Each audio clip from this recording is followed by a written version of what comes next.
pemirsa She Magazine, hey apa kabar? Semoga baik-baik aja ya dan sehat tentu saja dan semangat nih karena kita berdua juga semangat banget untuk membawakan She Magazine Sharing and Empowering.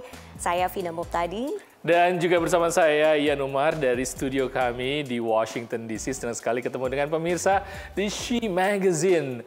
Saya kalau misalnya lagi siap-siap untuk menghadapi yang namanya katanya nih berdasarkan berita tahun 2023 adalah masa resesi global. Aduh, aku dengar Panik, itu. kan? Itu udah diperingatin sama Bank Dunia, Iya. sama IMF, sama Ibu Menteri Keuangan Sri Mulyani juga demikian. Katanya dunia dalam keadaan bahaya, resesi. Jadi mesti gimana dong? Mesti lebih kenceng ikat pinggangnya ini ya. Emang sih semuanya udah pada bilang ada inflasi. Misalnya tahu dong ngikutin yang namanya kurs juga banyak berubah sekarang. Buat saya yang penting adalah kita harus mengukur yang namanya income kita dan juga di budget untuk ke tahun ke depan itu udah harus diprediksi. Mau rencana apa? Rencana liburan, rencana untuk membeli misalnya properti ataupun juga untuk tabungan sekolah. Itu semua harus direncanakan. Iya dong, sebagai ibu rumah tangga kamu juga harus berencana dong. Iya betul banget, itu sekarang jadi pikiran nomor satu ya kan, prioritas gimana nih, mana diprioritiin, ini yang harus mau nggak mau harus dibayar atau harus dibeli gitu. Tapi yang lain-lainnya mungkin masih bisa nunda dulu gitu kan. Nah pemirsa juga keluarga mungkin punya prioritas masing-masing, semoga kita bisa melalui apapun cobaan ekonomi yang terjadi di tahun depan. Baik pemirsa, She Magazine punya banyak cerita menarik, seperti biasa kita awalin dulu sama News Flash ya.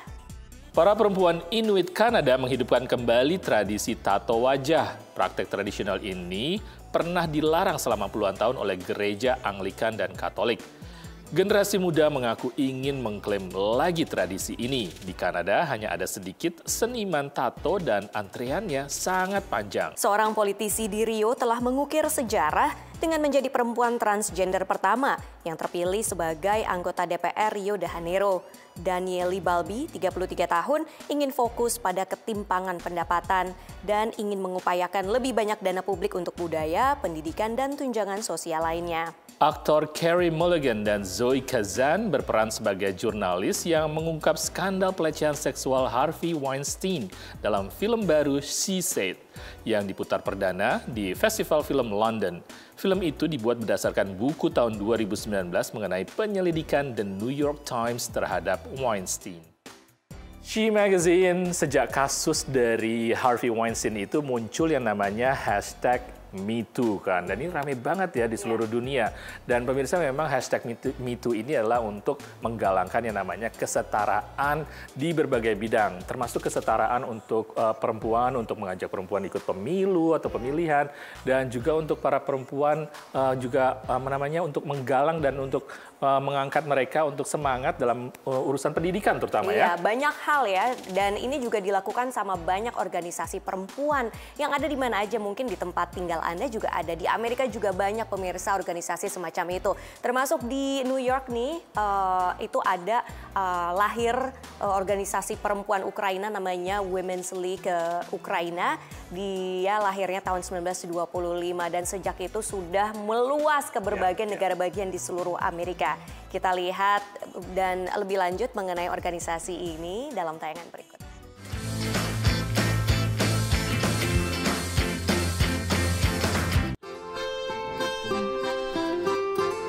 Natalie Polenko adalah Ketua Liga Perempuan Nasional Ukraina di Amerika, organisasi amal dan budaya yang didirikan pada 1925, ketika 5 asosiasi perempuan Ukraina di New York City dilebur menjadi satu. В Америці була велика течія жіночого руху. І після Першої світової війни були різні соціальні проблеми, гуманітарні потреби. І ці жіночі організації вирішили, що краще разом співпрацювати, ніж окремо. Tujuan awalnya adalah melestarikan budaya Ukraina. Proyek besar pertamanya adalah partisipasi dalam Pameran Dunia Chicago pada 1933, ketika liga itu membuat pavilion Ukraina. Вони зібрали культурологічні речі із Львова, попривозили їх в Америку, виставили і таким чином вони почали свою працю. Benda-benda unik yang dipamerkan di pameran dunia itu kemudian menjadi dasar bagi koleksi utama di Museum Ukraina New York yang dibuka pada 1976. Ada lebih dari 15.000 benda yang disimpan, termasuk pakaian dan objek seni. Kini, organisasi tersebut punya lebih dari 1.700 anggota. Dalam hampir 100 tahun berdiri, liga itu kini punya 65 kantor di hampir seluruh negara bagian Amerika. Mariana Kretz yang pindah ke Amerika 5 tahun lalu menjadi anggota liga pada 2021. В Союзі Українок Америці побачила свою цінність не тільки в суспільстві як такому, а в українському суспільстві, яке має змогу допомогти ще й Україні там. Тобто, і саме ми знаємо, що всі наші події, чи всі наші виручені навіть кошти, ми завжди робили це і робимо. Polenko mengatakan sejak awal perang, liga itu fokus menggalang dana untuk warga Ukraina yang paling terdampak invasi Rusia, serta untuk proyek-proyek kemanusiaan dan medis. Tapi bukan hanya itu. Створили новий комітет адвокації, вибрали голову, співпрацюємо із УКК, із разом з іншими організаціями, щоб весь час, те, що ми збираємо фонди зараз і висилаємо в дуже важливу гуманітарну допомогу, це абсолютно потрібно. Але без тієї допомоги у Вашингтоні Polenko mengatakan perhatian terhadap Liga Perempuan itu meningkat tajam sejak awal perang dan ia ingin terus mempertahankan antusiasme tersebut. Dari New York, tim VOA. Grup ini rajin banget loh bikin event-event seperti misalnya di akhir tahun 2022 mereka bikin acara untuk lebih mencintai bahasa ibu mother tongue-nya, Ukraine mother tongue. Caranya unik banget, caranya dengan misalnya memperdengarkan ada orang gitu ya yang baca teks kalimat Ukraina, kemudian pesertanya mendengarkan disuruh nulis teksnya bener apa enggak gitu. Awalnya memang kecil ya dan skopnya kecil tapi akhirnya meluas menjadi sebuah organisasi nasional yang membangkitkan atau saling juga mengangkat para perempuan Ukraina di seluruh dunia. Dan pemirsa, kita akan menyimak atau juga meliput sebuah liputan yang menarik. Ini ada sebuah sirup katanya diproduksi dari kaktus. Menarik ini, jangan kemana-mana setelah yang satu ini.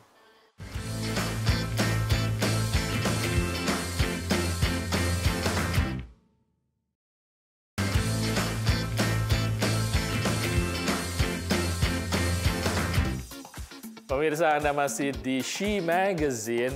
Tanaman kaktus itu memang mendominasi daerah gurun. Contohnya tanaman kaktus yang kita temui ini adalah di daerah yang namanya Arizona. Arizona itu memang daerah yang sangat bergurun di Amerika ya, Vin ya.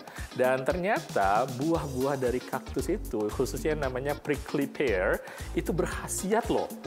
Dan banyak cerita dari buah tersebut. Menarik banget nih, makanya She menemui ada pebisnis sirup yang terbuat dari kaktus. Kita akan temui beberapa perempuan yang bekerja di sana dan mereka akan menceritakan apa aja khasiatnya, terus proses pembuatannya kayak gimana.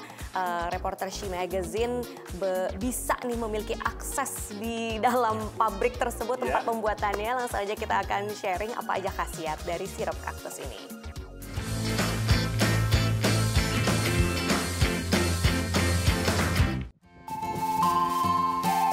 Seperti kaktus-kaktus yang mendominasi gurun Sonora, kaktus prickly pear nampak menakutkan karena duri-durinya. Namun, buah kaktus pear berduri ini bisa dimakan, baik mentah maupun diolah menjadi beragam jenis minuman dan makanan. Di Tucson, Arizona, Natalie McGee mengolah buah prickly pear menjadi sirup atau jus. The season that we harvest is only in August and July. That's when the pears grow and we have to get them all, juice them and get it in the freezer. But we make like this all year round. Usaha kecil sirup pear berduri ini mulai ia tekuni sejak tahun 1991 setelah ia kembali ke kota ini dari Los Angeles, di mana ia lama meniti karir sebagai ahli bahasa isyarat. Berawal dari iseng membuat selai dari pear berduri yang ia jual di pasar kaget hasil pertanian. And Friday, Saturday, and Sunday, I introduced them to prickly pear, I was made a little product in my house, not knowing it wasn't something you should do, but I did. And then Monday morning came and my phone started ringing, and it has never stopped since. Because the little old folks says, gee, I'm diabetic and my sugar has come down. My cholesterol is down. They started saying, you have to make this for us. Buah pir berduri dikenal mengandung serat dan antioksidan yang tinggi. Dari beberapa hasil studi awal, ia juga ditengarai bisa menurunkan kadar gula penderita diabetes tipe 2 dan juga bisa mengobati kepala pusing akibat mabuk miras. Linda Anderson yang berusia 81 tahun dan menderita sakit ginjal kronis ini merasakan khasiatnya. Kept using it, and my kidney counts were staying very level. They weren't dropping at all, or I was feeling better. But I did tell my doctor that what I was taking after, and she says whatever works, just keep up what you're doing because it's working. Di ruangan kecil ini, Natalie mengawasi proses produksi sirup. Sebelum dituangkan ke dalam botol-botol, ia memastikan tingkat keasaman aman. 3.8, and I wait until it settles down. Then I write that number, and I be sure it's below 4.29, because 4.6 is deadly, and we don't want it anywhere near 4.6. Botol-botol jus ini kemudian dibawa ke ruangan sebelah untuk dilabeli oleh Chris Condi, anak muda suku asli Amerika yang dari kecil akrab dengan kaktus. It took me a long time to realize that this fruit has like a lot of properties, a lot of potential, a lot of benefits. And once my first year here, I learned everything I didn't know about it growing up. It's something I should have known. I feel bad about it. Harga satu botol sari kaktus murni ini dijual antara 27 sampai 57 dolar tergantung ukurannya. Natalie menyanggah kalau harganya terlalu mahal. If you brought a bottle of prickly pear for $57, it's only going to cost you 29 cents for a serving. It's so a Coca-Cola cost you almost 70 cents more than this product does. Do you have to see the math? Yeah. This is a concentrate, and all you need is a teaspoon a day. Natalie yang kini berusia 83 tahun ini berencana memperbesar usahanya. Namun, ia ingin tetap memegang prinsip melayani masyarakat dengan minuman sehat ketimbang mencari untung sebesar-besarnya. Dari Tucson, Arizona, Supriyono, Virginia Gunawan, dan Laurintus Wahyudi, VOA. Sesungguhnya pemirsa saya belum coba ya, tapi kata temen yang udah nyoba nih, yang reporter VOA yang ke Arizona, katanya rasanya agak-agak sweet and sour. Jadi ada manis sama asam dikit. Either way aku penasaran itu kira-kira cocok nggak ya buat nanti buka puasa, kan kita perlu minum sirup.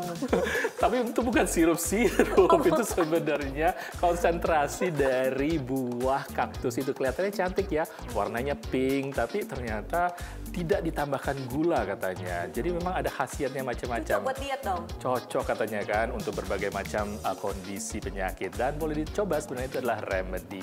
Dan pemirsa masih banyak lagi yang akan kita sharing di She Magazine, jadi jangan kemana-mana.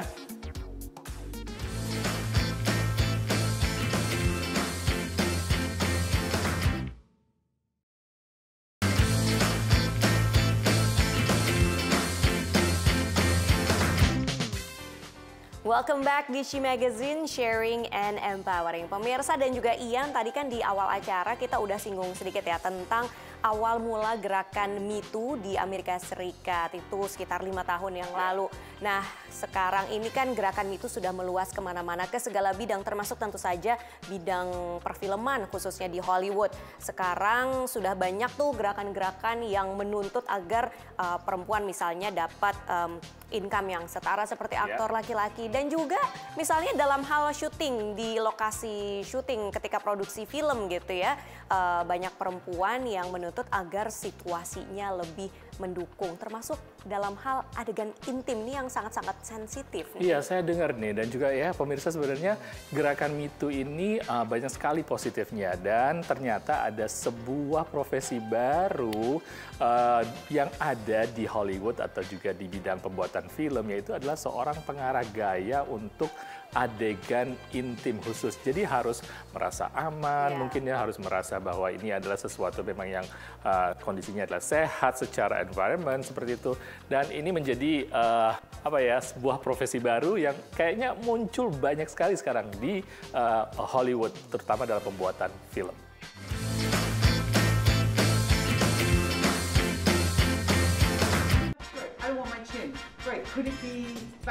Claire Warden telah 20 tahun lebih berpengalaman di TV, film, dan teater. Spesialisasinya saat ini adalah sebagai Intimacy Coordinator, pembimbing adegan intim bagi industri perfilman di era Me Too. The majority of actors have a story of a time where their consent was not respected, or they've had a damaging experience on set, especially during nude and sex scenes. And that's all actors of all genders and all identities. Latihan ini dilakukan untuk membuat kru maupun aktor nyaman bila pun ada adegan dewasa, dan untuk memahami pertanda-pertanda non-verbal yang bisa menunjukkan ketidaknyamanan. Really, what we're there to do is support storytelling and to ensure that the actors maintain agency of their bodies so that they can consent to what they're doing. And when actors feel heard and taken care of and supported, then they get to do their best work. So what we're doing is setting up protocols so that everybody, crew and cast, get to work in a professional environment and be protected and taken care of and make powerful, exciting, dangerous, risky, beautiful art. Tadinya pengarah seperti ini hanya ada di dunia teater dan baru meluas ke TV dan film setelah era Me Too. Starting to understand as an industry how important it is. We still have a way to go, right? Intimacy coordination was only created kind of 2017, right? So it's very young. It's a massive industry. So a lot of work still needs to happen to make that change. Sebelum era Me Too, pelecehan seksual oleh sesama aktor atau oleh kru sering justru berakhir dengan pemecatan aktor yang dilecehkan. And then I was introduced to this work. I was like, oh, that is the language and communication that was needed for that. And so I just felt a real, like this needs to happen. This work needs to happen. We need to introduce this on all sets. So I began my journey of training, and here I am halfway across the world, taking on the training to be certified so I can, introduce this work to more actors. Menurut perkiraan Claire Warden, saat ini ada 60-an hingga 80-an Intimacy Coordinator yang bekerja di banyak set film dan seri TV di seluruh Amerika Serikat. Pemirsa, musim panas tahun lalu, sebuah taman nasional di Amerika yang sangat terkenal dan juga sangat luas, yaitu Yellowstone, dilanda namanya banjir besar atau banjir bandang. Dan ini cukup parah dan mengkhawatirkan ya. Ada yang bilang karena climate change, perubahan iklim, ataupun juga karena curah hujan yang terlalu deras. Ini ada hal yang kayaknya mesti diperhatikan oleh warga setempat atau pemerintah? Iya dong, pastinya. Apalagi hal-hal seperti itu meskipun mungkin ini faktor eksternal juga, tapi menyebabkan turunnya angka wisata. Nah, akhirnya pemerintah setempat dan juga warga setempat merasa harus melakukan upaya nih khusus nih untuk menarik kembali minat wisatawan dan juga gimana caranya supaya tidak terjadi bencana-bencana serupa yang berdampak buruk pada lingkungan dan juga pariwisata. Kita lihat liputannya berikut ini.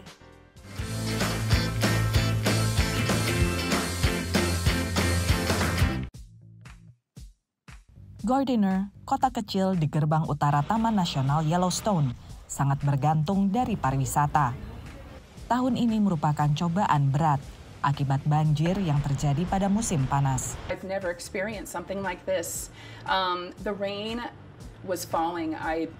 It felt like forever. It just kept coming and coming and coming, which then was melting our snow melt. So together, it just made this huge flume of water overnight.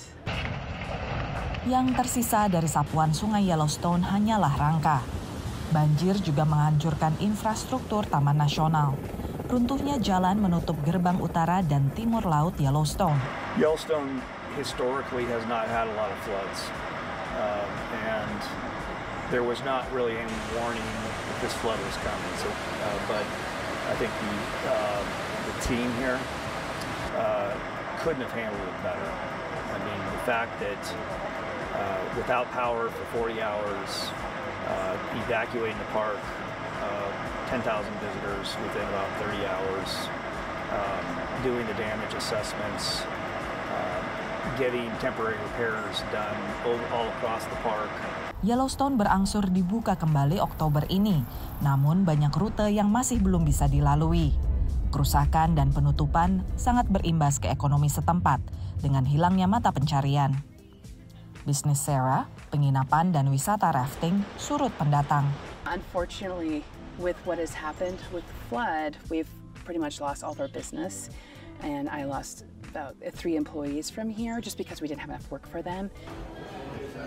Frank dan Ariel pindah 2 tahun lalu untuk bekerja di hotel lokal. Walau pandemi dan bencana alam menciptakan tantangan besar, mereka berniat tetap tinggal. This is a very special community, and if it wasn't, a lot more people would have left by now. But we all put our heads together and, make it work. Our community is strong, but our economy is struggling. Terlepas hambatan logistik, masih ada turis yang datang. Misalnya pasangan Mary dan Jim yang menikah di Yellowstone 32 tahun lalu. It's hard, but if we can get in by our bicycles and support the town of Gardner by being here and having, dinner or something, we think that's a good thing to do. Rekonstruksi bisa makan waktu bertahun-tahun. Tapi bagi pengelola Yellowstone, ini artinya mereka bisa lebih baik mempersiapkan taman ini untuk tantangan perubahan iklim yang akan datang. Dari Gardner, Montana, VOA. Pemirsa, itulah Yellowstone, salah satu taman nasional yang terkenal di Amerika. Taman nasional ini keren banget ya. Menurutku aku lebih suka kalau misalnya jalan-jalan di Amerika gitu ya. Yeah. Lebih suka ke taman nasional daripada ke misalnya tempat belanja gitu. I prefer like something yang hanya eksklusif di tempat itu. Kalau belanja kan bisa di mana aja. Gitu loh pemirsa. Vina memang bener sih. Memang kita tidak harus ke Amerika cuma belanja atau juga ke shopping mall. Karena taman-taman nasional di Amerika itu banyak sekali. Dan bagus-bagus semua. Dan bagus-bagus. Dan harus dikunjungi. Apalagi kalau road trip, camping ke sana itu kayaknya beda. Baru berasa yang namanya di daerah Amerika yang lahannya ataupun juga daerahnya pegunungan dan juga lain-lainnya. Pemirsa, seru sekali kita sudah sharing dan juga saling berbagi di sini di She Magazine. Mudah-mudahan liputan-liputan tadi bermanfaat bagi kita semua. Tapi sayangnya kami berdua harus pamit dulu. Saya Ian Umar. Dan saya Vina Muptadi. Kalau ketinggalan dan mau nonton lagi, bisa tuh nonton She Magazine di situs voaindonesia.com. Sampai jumpa lagi lain waktu. Bye-bye.